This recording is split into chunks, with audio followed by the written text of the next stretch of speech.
Welcome back to English Learner Classes. It is wonderful to have you with us again today. Today we have a topic that can change your whole day before it even really begins. We are talking about morning routines and how they build self-discipline. And just like always, we are going to learn this topic while also building your English. You will pick up new vocabulary, useful phrases, and grammar patterns that you can use in your own daily life. So let us start with the basics. What is a morning routine? A routine is a set of actions you do regularly, usually in the same order. A morning routine is simply the things you do after you wake up, before you start your main work or day. And self-discipline means the ability to control your own actions and stick to a plan, even when you do not feel like it. The two are connected because your morning routine is often the very first test of your self-discipline each day. Think about it. The moment your alarm rings, you have a choice. Get up or stay in bed a little longer.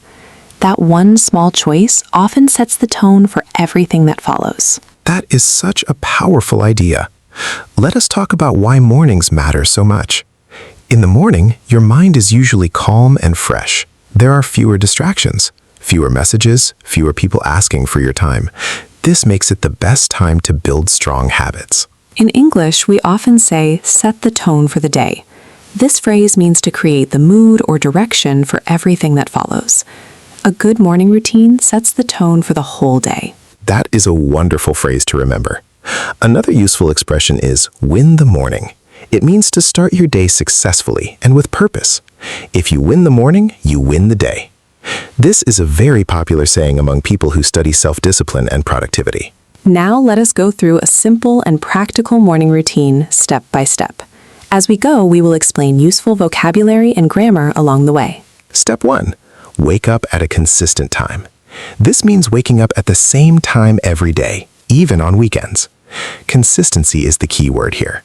It means doing the same thing regularly, without big changes. In English, we say, wake up at a consistent time, or stick to a fixed wake-up time. The phrase stick to means to continue following something without giving up. I stick to my wake-up time even on weekends. Many learners ask why weekends matter. The reason is simple. Your body has an internal clock. If you wake up at 6 on weekdays and at 11 on weekends, your body becomes confused. Consistency keeps your energy steady. Step 2. Avoid checking your phone immediately. This is a very common bad habit. The moment people open their eyes, they reach for their phone.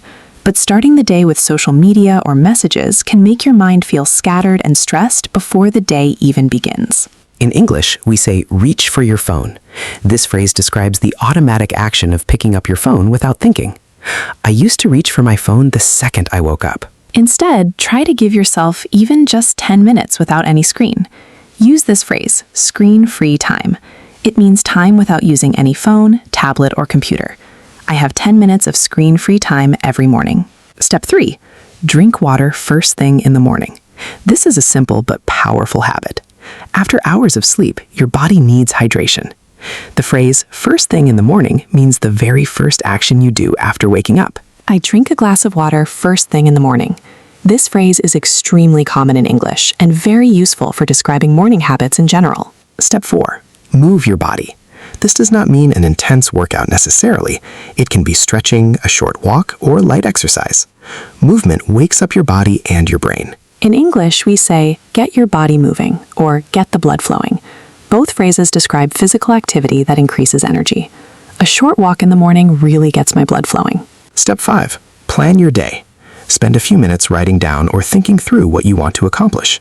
This builds focus and direction before the busyness of the day takes over. The phrase here is, set your intentions. It means to decide clearly what you want to focus on or achieve.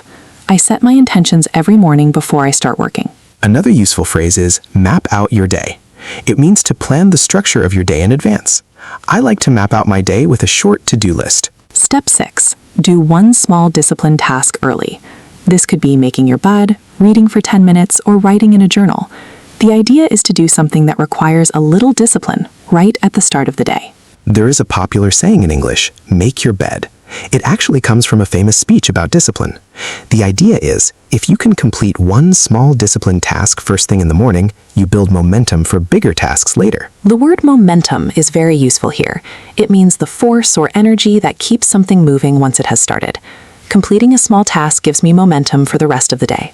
Now that we have gone through the steps, let us talk about the common mistakes people make when trying to build a morning routine and the language we use to describe these mistakes. Mistake number 1, trying to change everything at once. Many people decide to wake up at 5, exercise for an hour, meditate, read, and plan their whole life, all starting tomorrow. This usually fails quickly because it is too much too soon. In English, we say too much too soon. It means trying to do too many things before you are ready or before you have built the habit slowly. The better approach is to start small, a phrase that means to begin with something easy and manageable. Mistake number 2, relying only on motivation. Motivation is a feeling, and feelings change. Some days you feel excited, some days you don't feel like doing anything. Self-discipline means continuing your routine regardless of how you feel. This phrase, regardless of, means without being affected by something, or no matter what. I do my morning routine regardless of how tired I feel. This shows true discipline, not just motivation. Mistake number 3, hitting the snooze button repeatedly. The snooze button is the button on your alarm that delays the alarm by a few minutes. Many learners know this word already, but in English, it is also used as a verb. Stop snoozing your alarm every morning. Hitting snooze again and again trains your brain to delay decisions and avoid discomfort. It might feel small, but it actually weakens your discipline before the day is even started. Mistake number 4, not preparing the night before. A strong morning often begins the night before. If you prepare your clothes, your bag, or your plan the night before, your morning becomes smoother and calmer. The phrase here is prep the night before. Prep is short for prepare, and it is commonly used in casual spoken English. I always prep my clothes the night before so my morning is stress-free. Mistake number 5, comparing your routine to someone else's. Many people see famous routines online. People waking up at 4 in the morning, running 5 miles, taking cold showers, and they feel like they are failing if they cannot do the same. But everyone's life, body, and schedule are different. The phrase here is do what works for you. It means finding the routine that fits your personal life rather than copying someone else exactly. Self-discipline is not about copying perfection. It is about consistency with something realistic for your own life. Let us also talk about some grammar that comes up naturally in this topic.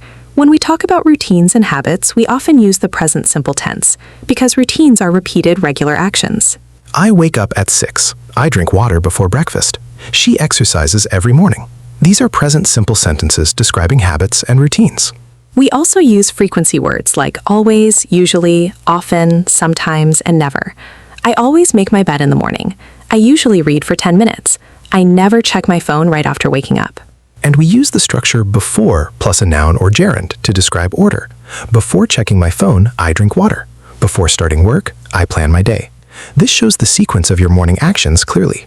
Now let us put this all together with a short example morning routine using the language we just learned. I wake up at a consistent time every day. Before checking my phone, I drink a glass of water first thing in the morning.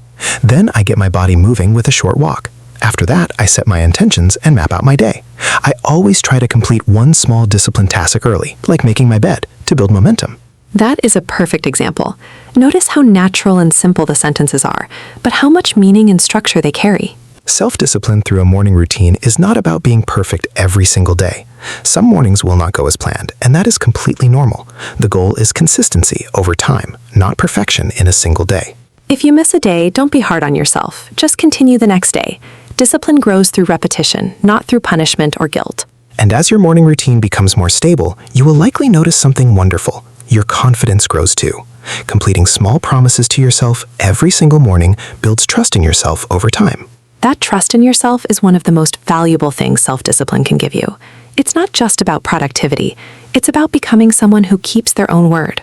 So today, think about just one small change you could make to your morning. It doesn't have to be big. Maybe it's drinking water first, or avoiding your phone for 10 minutes, or simply waking up at the same time tomorrow. Start small, stay consistent, and watch how much your days begin to change. A very warm thank you to everyone watching English Learner classes today. We are truly grateful for your time, your effort, and your dedication to improving your English every single day. Don't forget to subscribe to English Learner classes for more easy and practical English lessons. We are here to support you every step of your learning journey. Keep learning, keep improving, and we will see you in the next lesson.